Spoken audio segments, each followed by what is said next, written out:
तो seedling stage के बाद वेजिटेटिव स्टेज आता है, वेजिटेटिव स्टेज के बाद उसका फ्लावरिंग स्टेज आता है, फ्लावरिंग स्टेज के बाद उसका फ्रूट डेवलपमेंट स्टेज आता है, फ्रूट डेवलपमेंट स्टेज के बाद उसका हार्वेस्टिंग स्टेज आता है, और हार्वेस्टिंग के बाद उसका फिर से सीड में रूपांतर होता है। तो ये रहा बेसिक, ये सभी ऑलमोस्ट सभी क्रॉप का ये लाइफ साइकिल रहता है। लेकिन ये लाइफ साइकिल कितने दिनों का रहता है ये भी मोस्ट इंपॉर्टेंट है, क्योंकि उसके ऊपर ही आपका शेड्यूल डिपेंड है दोस्तों। तो पहले समझते हैं चिली का लाइफ साइकिल का शेड्यूल कैसा रहता है। तो दोस्तों लगभग 0 से 15 दिन तक वो नर्सरी में ही रहता है। नर्सरी में क्या होता है, नर्सरी वाला बीज लेता है, वहां के उसके ट्रेज में डालता है, और लगभग 0 से 15 दिन तक वो क्या करता है, उस सीडलिंग को वहां पे उगाता है। तो उसके बाद आता है 15 दिन से 45 दिन तक, मतलब 15 days to 45 days तक उसका वेजिटेटिव ग्रोथ स्टेज वहां पे रहता है। उसके बाद क्या होता है, उसका फ्लावरिंग स्टेज लगभग 45 days to 60 days तक उसका फ्लावरिंग स्टेज रहता है। और उसके बाद कौन सा स्टेज रहता है, फ्रूट फॉर्मेशन स्टेज, मतलब चिली लगने वाला स्टेज कौन सा रहता है, 60 days to 75 days। और उसके बाद कौन सा रहता है, उसके बाद रहता है उसका हार्वेस्टिंग स्टेज, मतलब 75 दिन के बाद का स्टेज यहाँ पे दोस्तों रहता है। तो आप सबको ये स्टेज के डेट्स याद रखने की जरूरत नहीं, बेसिक अंडरस्टैंडिंग से आपको ये समझ में आ जाएगा।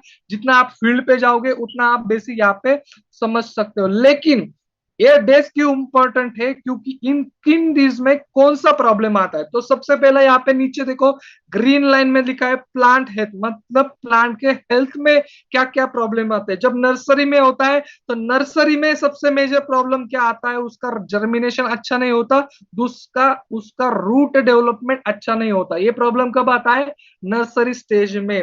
दूसरा प्रॉब्लम क्या है उसमें, पुअर प्लांट एस्टेब्लिशमेंट। मैंने नर्सरी से पौधा खरीद के लाया, मैंने नर्सरी से सीडलिंग खरीद के लाया और मेरे फील्ड में ट्रांसप्लांट किया, लगाया, लेकिन मेरे फील्ड में ट्रांसप्लांट करने के बाद मेरे फील्ड में वो उसकी ग्रोथ को पकड़ता है या नहीं, ये भी इंपॉर्टेंट होता है दोस्तों। क्योंकि हम खरीद के लाते हैं, हमारे फील्ड में ट्रांसप्लांट करते हैं, लेकिन ट्रांसप्लांट करने के बाद भी उसका केयर करना या उसका ग्रोथ पकड़ना जरूरी होता है, क्योंकि मेजर लॉस इस स्टेज में चला जाता है।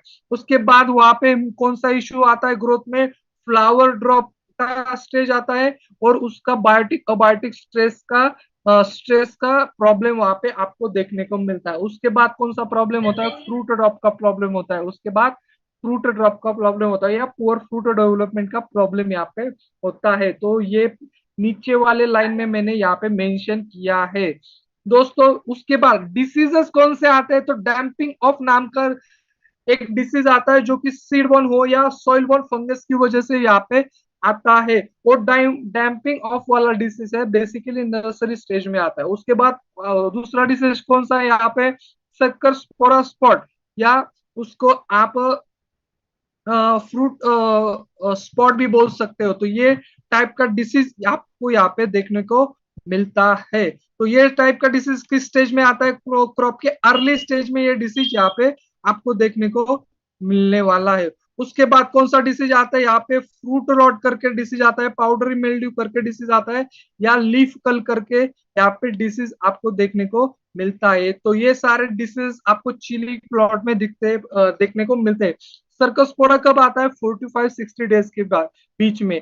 हमारा पाउडरी मिल्ड्यू हो, फ्रूट रॉट हो या लीफ कल हो, तो 45 से लेके 75 डेज के बीच में वहां पे आता है। उसके बाद इंसेक्ट कौन सा आता है, एफिड्स का अटैक वहां पे होता है, थ्रिप्स का अटैक वहां पे होता है, व्हाइट फ्लाइज का अटैक होता है, फ्रूट बोरर का अब अटैक वहां पे होता है। तो इन सारे इंसेक्ट का अटैक यहाँ पे इन इन डेज में यहाँ पे चिली क्रॉप में होता है। तो हमें क्या ध्यान में रखना है, डेज क्यों ध्यान में रखता है, क्योंकि अकॉर्डिंग टू डेज हमें उसका शेड्यूल बनाना पड़ता है, उस स्टेज में उसी प्रोडक्ट का इस्तेमाल वहां पे करना पड़ता है। तो इस तरह से डेज का यहाँ पे आपको ये पीपीटी भी मिल जाएगा, बाद में आप ये पढ़ भी सकते हो। लेकिन ध्यान में रखना बेसिक चीज है, रूट डेवलपमेंट अर्ली स्टेज वाला है, पुअर प्लांट एस्टेब्लिश में भी अर्ली स्टेज वाला है। उसके बाद वेजिटेटिव आता है, वेजिटेटिव में बायोटिक स्ट्रेस अबायोटिक स्ट्रेस का ख्याल हमें रखना है। उसके बाद फ्लावर ड्रॉप को भी हमें कम करना है, उसके बाद फ्रूट डेवलपमेंट भी हमें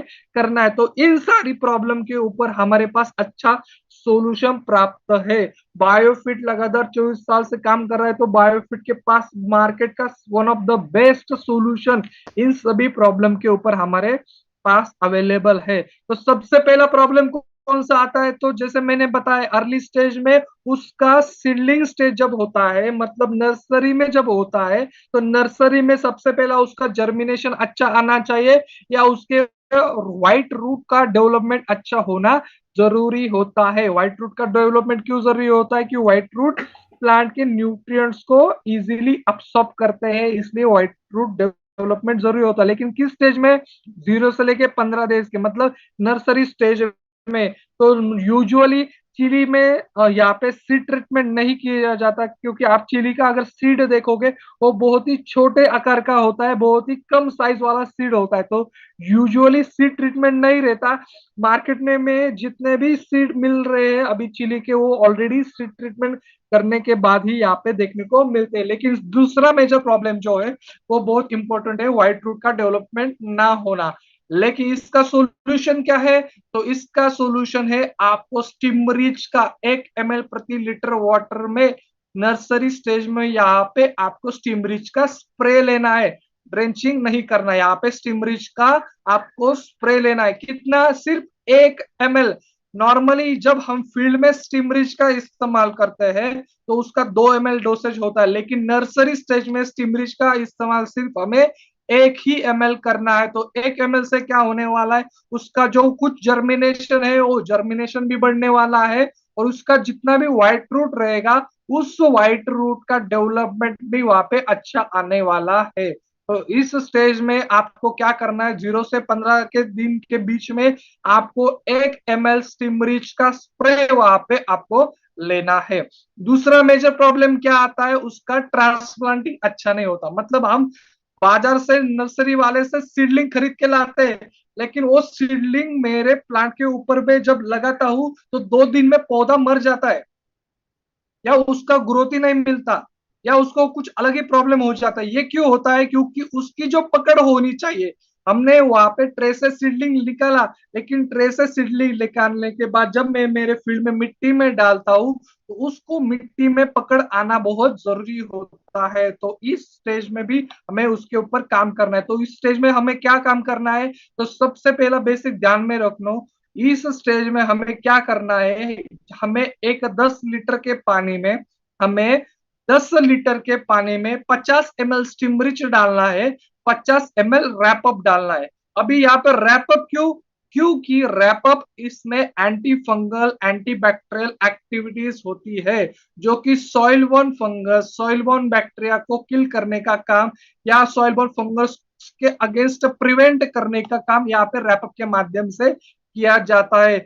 जब हम स्प्रे करते हैं फील्ड में एक्चुअल क्रॉप के ऊपर, उस स्टेज में हम स्टिमरिच के साथ रैपअप को इस्तेमाल करने को नहीं कहते। उस स्प्रे के लिए हमें रैपअप का और स्टिमरिच का कॉम्बिनेशन नहीं चाहिए। लेकिन जब हम ट्रांसप्लांट करते हैं, 10 लीटर पानी में 50 ml स्टिमरिच डालो, 50 ml रैपअप डालो, उसका मिश्रण बना लो, और इस मिश्रण में जब हम ट्रे से सीडलिंग निकालते हैं, उस 10 लीटर का घोल जो हमने बताया उसमें डिप करके आपको आपके मेन फील्ड में ट्रांसफर करना है। मतलब क्या, ट्रे से सीडलिंग निकाला, ये जो घोल मैंने बनाया उसमें डिप किया, और डिप करने के बाद मेरा जो एक्चुअल फील्ड है उस एक्चुअल फील्ड में मुझे वो पौधा वहां पे लगाना है। तो ये बेसिक एक्टिविटी जो रहती है, किसान करते हैं, कुछ किसान नहीं करते। लेकिन जब आप इस स्टेज में आपको प्रॉब्लम नजर आता है तो आपको फार्मर को सजेस्ट क्या करना है, 10 लीटर पानी लो, उसमें 50 ml का स्टिमरिच डालो, 50 ml का रैपअप डालो, उस घोल को क्या करो,